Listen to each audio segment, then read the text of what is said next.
all alive, and my name is Peter Janoska, and I'm here joined by a number of other of my colleagues from the IEA. Today's webinar will focus on tracking clean energy progress, our just released most timely and comprehensive analysis of clean energy technologies. We will have about 25 minutes of presentation, which will be rather interactive, showing off the dynamic nature of the website, followed by a questions and answers from you. You may type your questions into the system. We will be collecting them and processing them as we go through, and we will turn to them after we finish with the presentation. Without any further ado, I'm going to pass on to my colleague Dave Turk, acting director for the Sustainable Technology and Outlook Directorate of the IEA, to give us an introduction to the TCEP and outline his new features. Dave, over to you. No, thank you, Peter, and thanks for everyone joining us today. This will be a more dynamic web presentation than what we're used to. I'll have just a few slides that I'm going to go through, but then we're going to do the rest of the presentation navigating through our own website, our Tracking Clean Energy Progress website, and show you the results of our analysis, but also show you some of the features of this new interactive dynamic way to access our latest information and analysis. But before getting into the website itself, let me just give you a little bit of context that might be helpful, especially for some of you who are not familiar with this Tracking Clean Energy Progress effort. We've been doing this since 2011, basically looking at a variety of clean energy technologies and sectors, providing not only the latest numbers and latest trends for what's happening in all those technologies and sectors, but also benchmarking where those technologies, where those sectors are, off of where they need to be to achieve a 2-degree scenario. We've done this by a very simple stoplight formula of green, meaning that technology and sector is on track, it's doing its fair share to get to a 2-degree world. Yellow if it's making some progress but not nearly enough, and then red if it's not making much progress at all and really in need of a jump start along those lines. We've made several major enhancements in this year's version. First of all, we're no longer benchmarking off of just a 2-degree scenario, we're benchmarking off our sustainable development scenario, which not only is a well below 2 Paris compliance scenario, but it also incorporates air pollution reductions as well as energy access considerations, universal energy access by 2030 in line with the SDGs. Secondly, we're pushing the envelope here at the IEA with this product and everything that we do to make sure that you have the most timely information possible. So you'll see that most of the analysis, the recent numbers are 2017 numbers, sometime in estimate form, but again, providing you the very latest information, what's happening in these various technologies and sectors. Third, we're making a much bigger effort beyond this particular analysis, really at a cross-agency approach to these efforts. And we'll get into this in the website in terms of not only having our historic numbers, our projections, but also our forecasts as well, all in one place, investment analysis, innovation analysis, deployment, all in one place so that it's hopefully more user-friendly for all of you. And then fourth, and perhaps most revolutionary, is this is no longer a physical report. It is a dynamic, interactive website, which allows us to update it with information as we get new information and analysis along the way. So let me just give you a little bit of context before we go into the particular technology sectors. So first, let's just look at the overall emissions and energy-related CO2 emissions. As you see in the screen in front of you, the slide in front of you, we've seen a steady increase from 2000. The only time we saw a decrease was in 2009, in which we had a global economic recession. Otherwise, when GDP has gone up, our emissions have gone up. What we saw over the last 3 years, however, was a really hopeful sign that we're decoupling economic growth, which we have seen in pretty good amounts over the last 3 years, with the emissions. So you see in 2014, 2015, and 2016 a flattening of those emissions. Unfortunately, what we've seen in 2017 is actually, again, an increase. GDP rose and emissions rose, in this case by 1.4%. That is not good news for those of us, and I suspect everyone in this webinar wants our global emissions to peak and start going down. We're not there yet. There's a lot of challenges, and we'll get into some of the sectors in particular in which that increase is very directly relevant. Secondly, here's the central scenario. This is our WEO new policy scenario that basically looks at the status quo going forward. It does incorporate NDCs, nationally determined contributions, in the Paris context. So it's a scenario that has some ambition built into it, but you see the emissions continuing to increase into the future, into 2040. As I said, with this Tracking Clean Energy Progress effort, we're now benchmarking off what we call our sustainable development scenario. You see there in green the sustainable development scenario. That's the path that we want to get on. The blue path is the path we're generally on in a status quo type scenario going forward. And here are the variety of wedges, if you will, policy measures, technology development measures under our modeling assumptions that require or that are needed to get us to that sustainable development scenario. When we say something is green or orange or red, on track, not on track, we're benchmarking off of what part that particular technology in that sector needs to do in order to reach that sustainable development scenario. Now, just one last slide. This shows a variety of well below 2 Paris compliant scenarios there in orange, going all the way to 2100. The sustainable development scenario you see there is the dotted line in black. This is just to show you that we're benchmarking off of a more ambitious, well below 2 scenario, the sustainable development scenario. And that has implications for what parts are green, what parts technologies are orange, and what technologies are red. So now we're going to stop the slides and switch over to the website. So we'll just navigate directly to the IEA.org website, and then we'll load up TCEP just like you, of course, could do once this webinar is done when you want to access the very latest information. So you should see in front of you now the IEA website. At the very front part of the landing page for our website is the Tracking Clean Energy Progress. I'm going to click that to get into the landing page for the TCEP. Now here are the 38 technologies and sectors. This just went live a few weeks ago. You see them broken up into categories. This is the first time we've actually tried to organize our technologies and sectors under TCEP. You see the power sector with renewables, nuclear, natural gas, etc. Buildings and the related technology sectors there. Transport, industry, energy integration, which is a new catch-all category, trying to incorporate some of the cross-cutting technologies that are important in the energy transition going forward. Now, because this is a dynamic website, it allows you to do things like to show across the different sectors which technologies are on track. The bottom line here is not good. We've only got 4 of 38 technologies that are on track: solar PV, lighting, data centers and networks, and then electric vehicles. A number more. The largest category are those in orange or yellow, that middle category. And then way too many technologies, and we'll get into some of these in particular detail, are red. That is not on track, making much progress at all.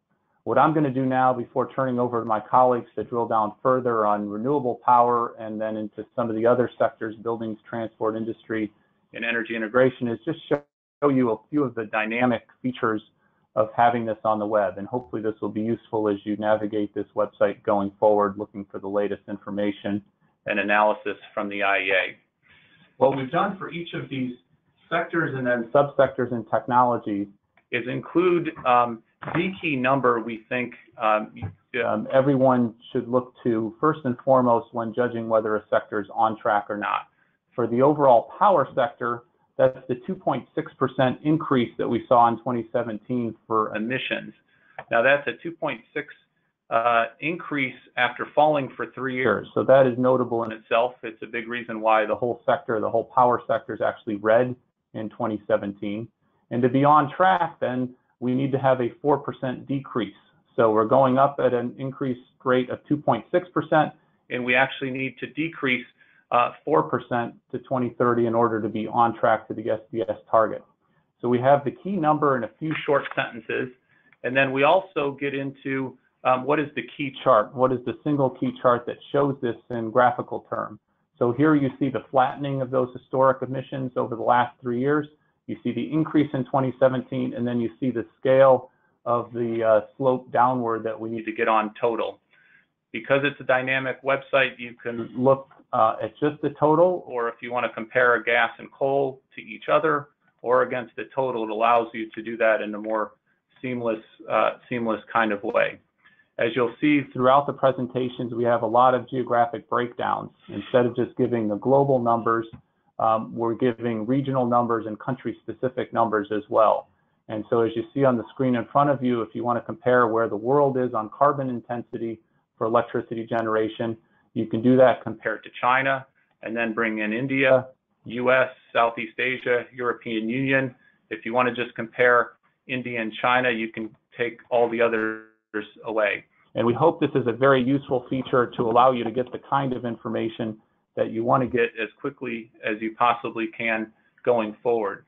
You'll also see here, and you can try this out later, a download chart as a variety of different formats. So you can actually, let's say you just want to have India versus the world, you put those two up and you can create your own chart that you use in your presentations or your PowerPoints to your ministers or CEOs. And you'll see this feature with all of the charts on this website in front of you. So these are some of the cross-cutting indicators just to go through on power. My colleague Heymi will get into the renewable power section, but you see the other sectors in here as well. Just to show off one additional feature here, if you look at the solar PV drill down, it provides a number of pieces of information, historic numbers again, but also forecast numbers and SDS targets. We've never before put all of these numbers that we keep track of very closely in one place. So in this instance, you can see solar PV generation being on target. Here's the geographic breakdown in a slightly different format if you want to just see what the 2017 numbers are versus 2016 and 2015 numbers along those lines. We've also included, and my colleague Simon will get into some of the innovation features of it. Under each of the technologies, we look into specific innovation gaps by particular technology, by particular subsector. So all in all, we hope that this more dynamic presentation, this dynamic format of the TCEP is very useful as an ongoing tool for you to find the information and analysis you need. And we will be updating all of this information you see right here and on all of the different web pages for TCEP when they were last updated.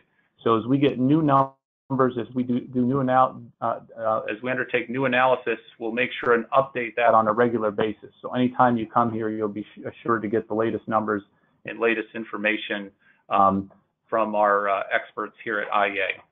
So let me pass it over. We're going to go through, as Peter said, a variety of the particular findings in TCEP for this year. And I'll turn it over to my colleague Heymi, who will go through the renewables part of the analysis. Over to you, Heymi. Thank you very much, Dave. So in terms of just one important methodological information, we are tracking renewable power both in terms of the generation and capacity. Capacity, I mean power plants that will be built, and then TCEP, as my colleagues mentioned, combines the historical data that IEA has with the forecast that we published in Renewables 2017 last October with few adjustments, and then comparing them with certain indicators to SDS targets. So overall, we basically track renewable power by looking at each technology and each region, and then our assessment is that renewable power needs more effort, so it's not currently on track towards its 2DS targets. In 2017, share of renewables in the power capacity was about 25%. However, this needs to accelerate much faster than the current rates to about 46% in 2030. And this is a big jump compared to what we have seen over the last last few years. If you look at the solar PV, just clicking into the section, maybe start with the good news. Solar PV is the only technology which is on track to reach the SDS target that we have. As you can see here, we see an exponential growth, and in our forecast, this trend continues in solar PV. These numbers, as you can see, is up to 2022. It's related to our last year's forecast. We will update this when we have the new forecast numbers and try to understand. The reason why solar PV is on track and its status has not been changed compared to last year was that there was a big important jump in Chinese capacity additions, which is about 53 gigawatts in 2017. Although you can see in this picture that not all the countries are growing very fast, but Chinese growth is making up for all the decline that you see right now from in the United States, in the European Union, Japan, and also India contributes with the jump. You may ask, with the recent information that we have related to China's new policy 10 days ago, we are still working on it, and then we will update the numbers in the near future. There are two important other technologies that define whether renewables are on track or not. The one which is onshore, which is this year changed from on track to needs improvement or more efforts needed. The reason why that we observed that capacity additions of onshore winds globally declined second year in a row since 2015. This is mainly due to China. As you can see here, there was a significant drop since 2015. And there is no region right now to make up for this loss of capacity additions. That's why with this continuous drop and several other expectations in other countries that will not make up for this decline in capacity additions, we downgraded onshore wind from on track to needs improvement this year. Another important technology that we need to highlight very quickly is hydropower. As you know, historically, at least in 2017, we estimated that around 66% of generation of renewables are still coming from hydropower. So it's a significant source, and its capacity additions over the last 3 years has been declining. This is due to the trends in several regions, including China and Brazil. But overall, as you can see, there's an important increase in generation since 2000.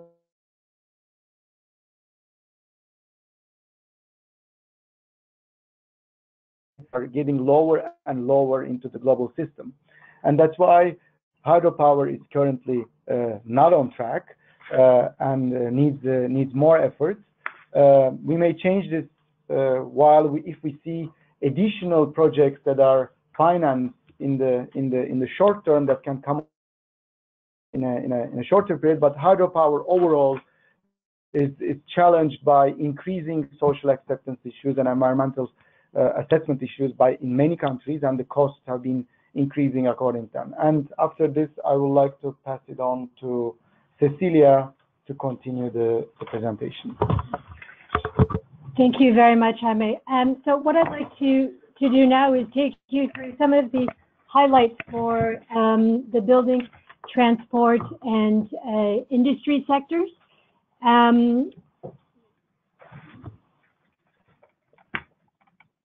So first off, with buildings, what you can see here is that we have expanded our coverage in the TCEP of how many building technologies that we're covering. Previously, we had only 2 categories, which were building envelopes and lighting, appliances, and other equipment. In this year's tracking, we have expanded that to 6 categories by splitting out in more detail some of the relevant categories to really highlight and take a deeper dive into what's happening in the building sector. Unfortunately, as with power, it is a sector which is not on track in terms of meeting its contribution to the SDS targets. One positive sign is, though, that we have seen emissions related to the building sector has clearly peaked in 2013, But unfortunately, this year, from an energy consumption perspective, we saw another increase in buildings' energy use this last year. We have done some very interesting work really to try to highlight some blind spots in the energy system. And I'd like to just say a few words on the future of cooling, where we actually see a need to pay more attention to what happens in terms of energy use for cooling in the building sector, as this is clearly the fastest growing end use in the building sector, with sales rising 3 times faster than efficiency improvements. And we see that every second, somewhere in the world, 10 air conditioners will be sold over the next 30 years, really highlighting the need to prioritize actions on policy to realize efficiency potentials and improve the performance and energy intensity of cooling equipment if we're going to keep energy use in buildings under control. This technology area, we've seen some improvements in terms of expansion of policies, but this is an area where definitely more efforts are needed. A positive spot in terms of buildings is lighting, where I think this is an excellent example of how we can see a very fast rollout of adoption of new technologies, very rapid cost declines as well. And you can see here that in a matter of only just a few years, we have seen an incredible switch from a market which was dominated by incandescent light bulbs, where you see a very fast rollout of LEDs. This needs to be maintained, and as you can see here in this graph, we will need to see LEDs really becoming the primary source of lighting if we are going to hit the SDS objectives. And just to also highlight that in terms of the building categories that we are looking at, we also have, in addition to splitting out the technology categories into more detail, we have a new category that we're looking at of data centers and networks, recognizing the importance that digitalization will be playing in the energy sector. We are also looking at the role of energy use coming out of data centers. Now, I'd like to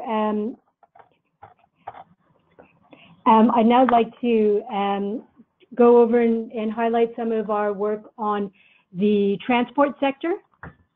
Thank you very much. And here, this is a sector where we've seen some good news, particularly with respect to electric vehicles, but overall, we need to see more efforts across the transport sector. In transport, we cover 7 technology areas, covering a mix of road, shipping, as well as aviation and rail, so a very broad spectrum of modes. But as we see, it's really the road categories that account for the largest contributions in terms of emissions and energy use. And our work on electric vehicles is really a bright spot in the transport sector, with the only technology area in transport that is on track, and one of the few across the 38 that we're looking at that are on track. In 2017, we saw that the sale of electric cars surpassed the 1 million mark for the first time, with a total global stock over 3 million vehicles. But although this is encouraging with a very rapid growth rate, if you look at this figure here, we need to see an exponential increase in that adoption of electric vehicles if we're going to meet the SDS trajectories. And for those of you who are interested in more details on electric vehicles, we've recently released the latest edition of our Global Electric Vehicle Outlook, with a very comprehensive look at the state of electric vehicles, including details on the charging infrastructure and policies around the world to really help accelerate the adoption of electric vehicles globally. And then I also wanted to highlight in transport that one significant change that has come is an upgrading of shipping, where we previously had it being not on track. But in April of this year, the IMO agreed to a very ambitious target of having shipping-related emissions by 2050 compared to 2008, and this has led us to upgrade that technology area to needs further improvements from not being on track. Because with this industry target, we see that they'll need to implement a very drastic shift in how energy is going to be used in the shipping sector, and we think that this commitment will catalyze a lot of innovation in the shipping sector and in energy to allow us to achieve that very ambitious IMO target, which will lead to emissions really being drastically reduced out into the longer term. And then just to end, to highlight that we do have, as Dave mentioned, this broad energy integration category where we are looking at 6 technology areas, many of which we have covered in past TCEPs, including storage, smart grids, and hydrogen and renewable heat. 2 new areas for integration in terms of technology areas that we're covering and unique features for this edition of TCEP is really tracking digitalization. As I mentioned, we've recently, late last year, released a report on the role of digitalization and the impact it'll have on the energy sector. And we are also beginning to track more closely those technologies, which will have a big play in driving that sector, as well as doing much more analysis to track activities and progress on demand response, all of which are going to be very key, together with these other technology areas here, in allowing us to have a more rapid rollout of renewable energy technologies, but also a better integration of the entire energy system across the supply and end-use sectors. Thank you very much, and I'll pass it on to my colleague, Araceli. Thanks, Cecilia. Good afternoon, everyone. So I'll just give you an overview of basically the content that we have on the TCEP portal for the industrial sector. This page basically presents the overall data and information related to the whole industrial sector, which covers very different subsectors. The first point to highlight after some of those high-level indicators presented initially, which are more related to either direct CO2 emissions or total final industrial energy consumption at the aggregated level, is that when we looked at, for instance, the industrial productivity by region, which is defined as the total industrial energy consumption per unit of value added being generated, we can really see that there's been improvement in different regions over the past. You can see, as Dave mentioned, you can play with the graph and activate different regions. But of course, if we are to meet those SDS scenario targets, this level of acceleration or of growth would be needed to accelerate. And the changes that we've seen in the past as progress by industry is mainly related to energy efficiency improvements because of an adoption of greater share of state-of-the-art technologies, process integration, best practices, but also there's been an effect of structural changes occurring within the overall industrial sector with a move towards less energy-intensive sectors that has had, let's say, a positive impact in this type of indicator. Of course, talking about energy efficiency, in the feature that we have in the portal now, we are tracking the coverage of mandatory policies that could be driven energy efficiency targets across different countries and regions, targets and standards as well. And here we can see that in most regions, that level of coverage as the total industrial energy use, it's below or around 20% as a share.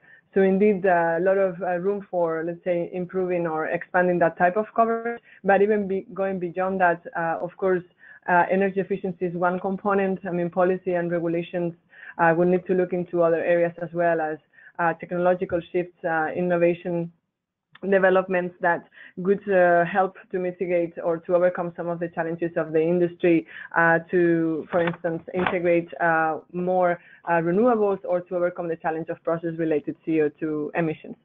So if you explore more down the industry portal, what you find once you navigate through some of these aggregated industry indicators is that there is a section where the portal provides information or a high-level update on where the key energy-intensive subsectors on the industrial side are at the moment. So there is a specific section for each of them, covering cement, aluminum, and chemicals, and pulp and paper.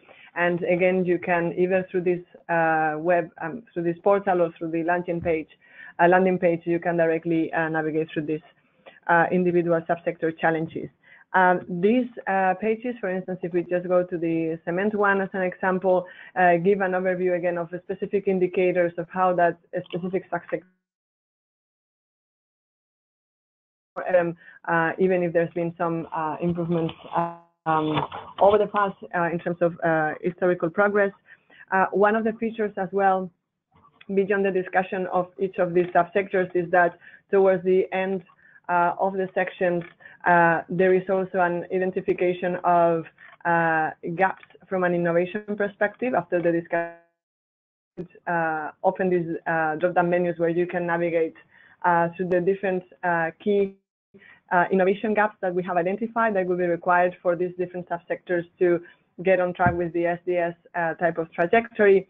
And if you, for instance, go into any of those possibilities, there is information around, how, so first of all, why this challenge is that critical, and what could be some of the focus areas for an R&D and demonstration perspective in the next 5 years, as well as involve stakeholders as well.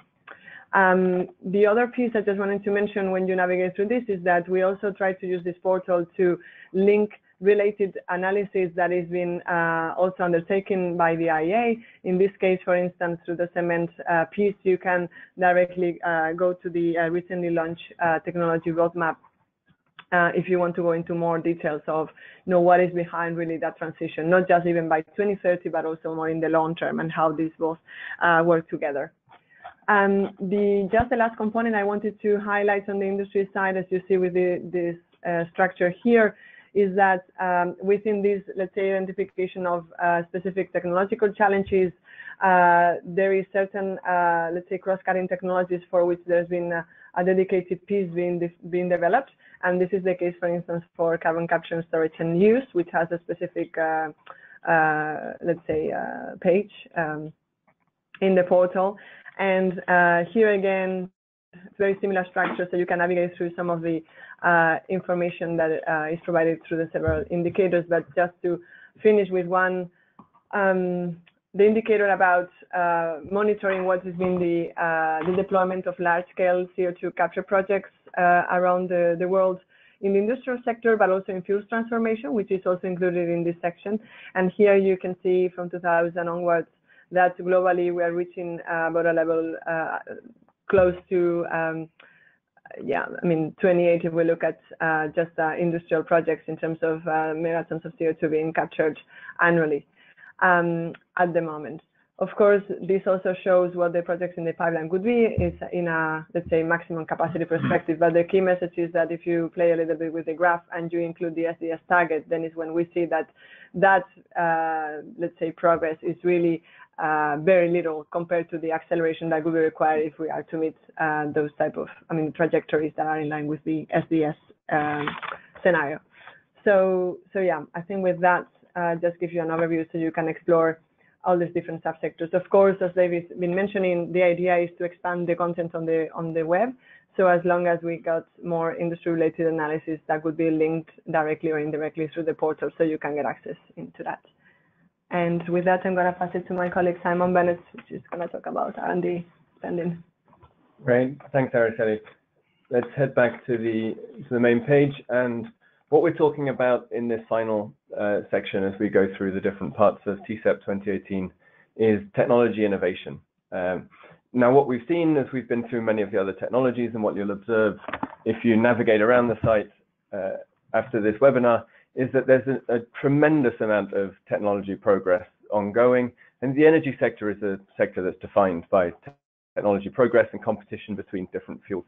And even with the progress that we've seen so far, when we look forward and we look at these scenarios and the policy objectives that are being set around the world, there is a terrific need for more improvements in terms of both cost reductions, but also performance improvements of individual technologies. And that applies not only to the technologies that we've highlighted as being not on track, but also to the ones that are on track.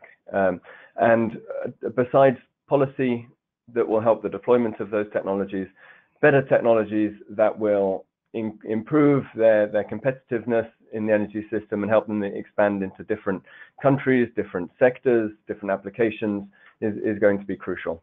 But this is not an easy thing to track in terms of the data. So what we've been trying to do over the last couple of years is bring together a sort of a clean energy innovation tracking framework at the IEA. And it has a number of different elements, which I'll be able to go through. As we scroll down here, we'll find that there is a chart that highlights public spending on energy R&D, and we can go to a bit more information on this separate innovation page. Now, public spending on energy RD&D, which is research, demonstration, development and demonstration, is pretty critical, we think, as a component of progressing technology, because governments often do the early stage research of developing new technologies from basic research to the lab, and then helping that to get into private hands for further development. And there's good news in 2017, which is that the tracking that we've done of spending by governments around the world suggests that there was a 13% increase year on year in 2017 in the spending on RD&D by governments. And one of the factors that's boosted that is actually spending in North America, especially the United States, where we think that spending will have been around 7.8 billion last year on low carbon technologies. And that's come after a number of years of relative decline. And we're hopeful that initiatives such as Mission Innovation, where governments are coming together to agree to double their spending on low carbon energy R&D, are helping to encourage increases that will continue beyond 2017. But that's not the only place where we have data. We've also been looking at data for the reported R&D spending of listed companies around the world. And there we also see an increase. It's an increase of around 4% year on year. Now, obviously, it's difficult to estimate exactly what's going on in companies around the world. R&D is often a proprietary piece of information in spending budgets. But you can go on the TCEP website to an area where we've put more information about the methodology. But it's interesting to note that there is a large amount of spending, we think, on clean energy technologies coming from companies in the automotive sector. And that's also something that's reflected in the tracking that we're doing of venture capital deals. Now, this is a much lower level of innovation spending, but increasingly companies are moving towards acquiring new technologies through things like corporate venture capital. And as the industry has recovered in the VC industry from the clean tech bust around 2011, we're seeing some of the highest recorded spending on clean energy technologies in 2016 and 2017. And again, the transport sector is very present there, with startups in automated vehicles, startups in electric vehicles, especially taking a large number of those deals. Now, just to what we've developed, this is something that Araceli was just indicating, is a slightly more comprehensive tracking framework that can't be shown in charts. It doesn't have specific data points around it, but it is a very, very comprehensive look at around 100 different innovations IEA is highlighting across the 35 key technologies and sectors. And that draws on expertise within the IEA, from the teams here that develop the roadmaps for different technologies, but also the IEA Energy Technology Network, which has around 6,000 different scientists and engineers engaged in it from around the world. So this is just a quick look at how many different sectors we have where you can look for innovation gaps and find out much more information. If I open up the one on steel here, you'll see that there's a section on new smelting reduction processes. Top gas recovery for blast furnaces is a technology where we see promising potential developments. The same with coke oven gas reforming, direct reduction based on natural gas. And if you click on some of the key initiatives in these sections, what you'll see is really a year-on-year indication of where we're seeing progress, where new projects are coming online, where are there pilot projects, demonstration projects, and policies. And that's something that we'll be updating in this space as the months go by, as the years tick over, and we're hoping to be able to report really interesting progress in terms of very, very specific project development. So we think that's a great resource that all of you out there will be able to find something that you're interested in the sectors in which you work. So that was a quick look through what we're doing on tracking clean energy innovation progress. And I think that all of the sectors that we've just been talking about will be updated as we move forward, not only on an annual basis anymore, but because of this web platform approach, as things like the World Energy Investment Report gets published in the middle of July, we'll be updating what we're tracking in terms of the share of energy investment that's going to clean energy in particular. And now, I've come to the end of my section, and I'm going to hand this back to I think, to Dave or Peter, who will draw some conclusions. Thank you very much, Simon and everyone, and thank you very much, ladies and gentlemen, for your attention. We have received a couple of questions, so as I promised, we have a few minutes left, so we're gonna turn to the questions, and I'm gonna then pass on to my colleague Dave Turk to close and leave us with a few thoughts for next steps for TCEP. One of the questions here on the renewable heat, I'll pass on to Cecilia. Sure. The question is, why is renewable heat grouped all together and under system integration, whereas renewable power has technology-specific subdivisions? Why not look at specific technologies in renewable heat? And for us, we basically will continue to expand our technology coverage. It is rather data and time intensive to cover every single individual technology, and we have some limitations in terms of the data that we can find. In terms of renewable heat, in the past, we have reported separately on solar thermal technologies, and we can look towards expanding that coverage as we are able to collect more data and more information. But it is a very good suggestion that we try to continue this expansion of different technology areas. And my colleague Araceli would also like to complement.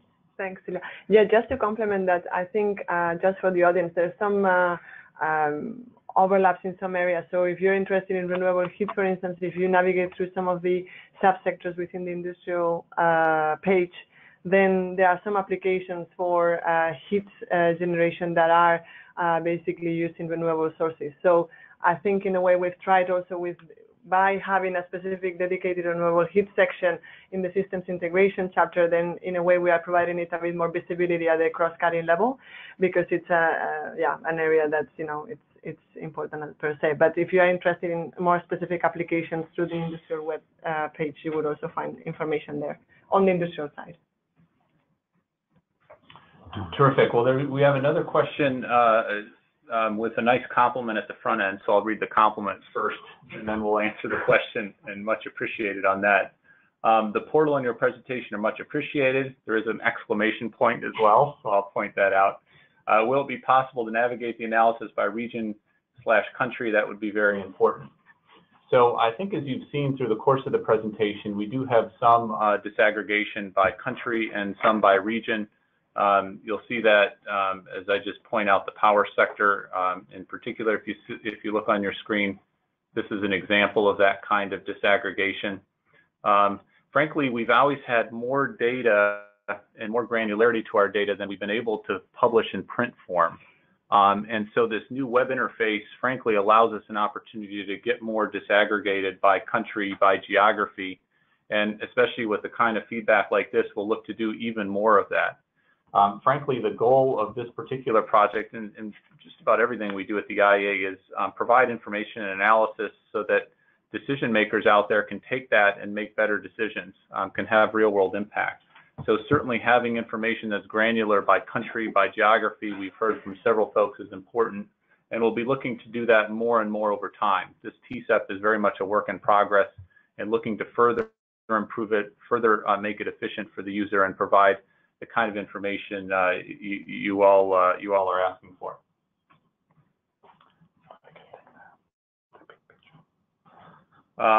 So there's another question we've got here, looking at the big picture. What has to happen to change the fundamentals away from growth and fossil fuel use? All efforts so far have ended with CO2 actually going up. Thanks for the question. Not a very optimistic frame to that question, but I think appropriately sobering for where we're at. As we showed on the very front end, we did see an increase in emissions of 1.4% from the energy side. That's not encouraging. We've not peaked. We're not going down. And you certainly see our analysis with our sustainable development scenario about how quickly we need to go down in the rate of decrease. One indicator here, of course, is 4 out of the 38 technologies are green. That's not a very large number at all. The other thing we've done here, we didn't have a specific presentation on this, but let me just show it to you very quickly, is if you scroll down the main landing page for TCEP, you get down to a section of, is the energy system on track? And what we've tried to do is look at a variety of high-level indicators across the energy system that would be useful to have a gauge of where we're at as an overall. So here you see the overall CO2 numbers. That's an important indicator of currently flat for many, many years, where they need to be going into the future. Share of electricity in total final energy consumption, annual change in energy intensity. You see where we need to go here, this SDS target of negative 3.4%, but we've been around anywhere from 1% to 2% in our best year, but not approaching the 3.4%. So there's a variety of these higher level indicators which will give you a higher level picture overall of how we're doing. But the short answer is we're not doing great. There needs to be a lot of action. And one of the things the TCEP tries to show is we need to not just have action with solar PV and electric vehicles, but we need a range of technology solutions across sectors, industry, other parts of transport, et cetera, to really make.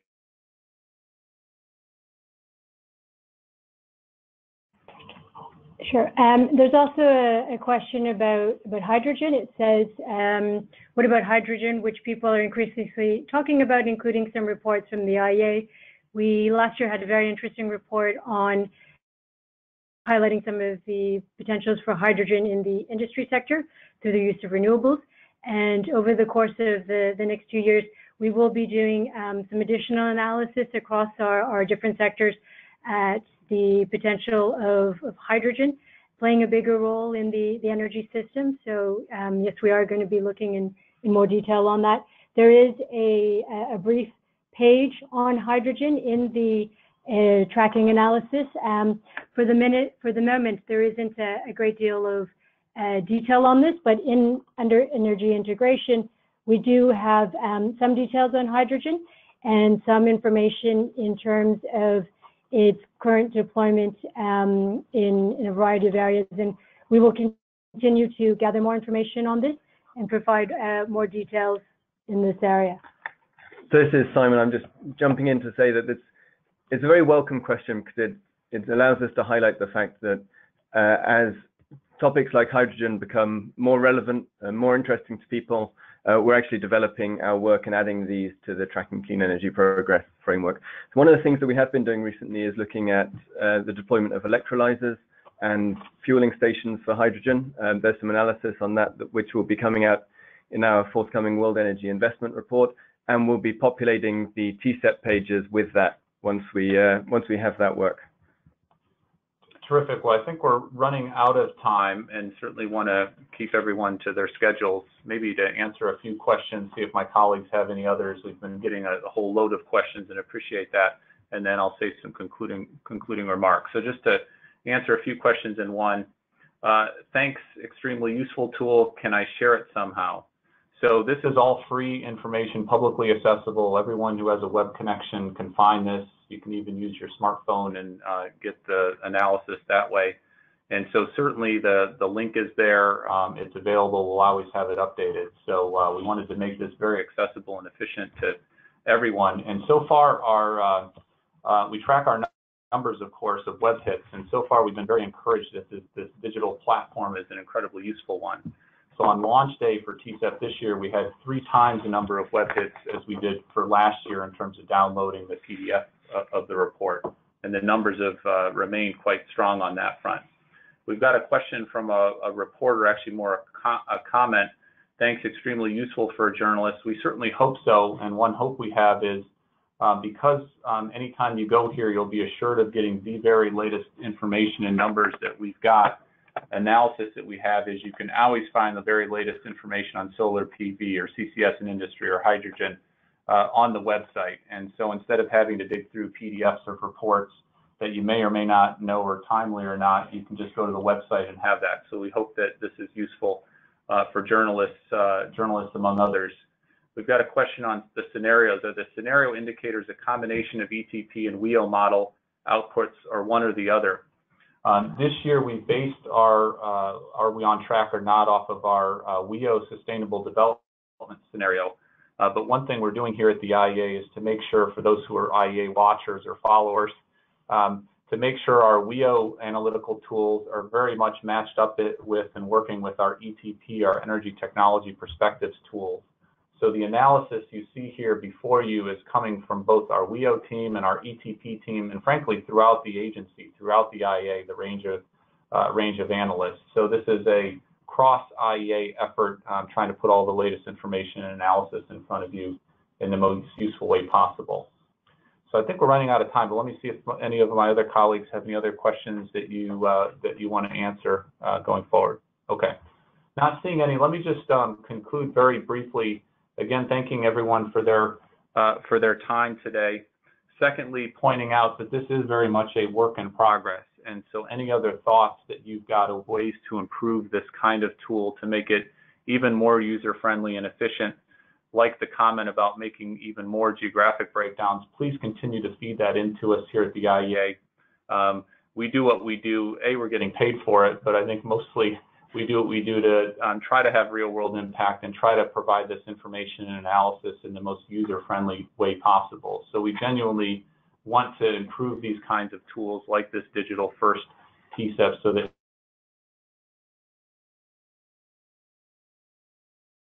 score again, this will be continually updated throughout the year. The website will always be as timely as it possibly can be.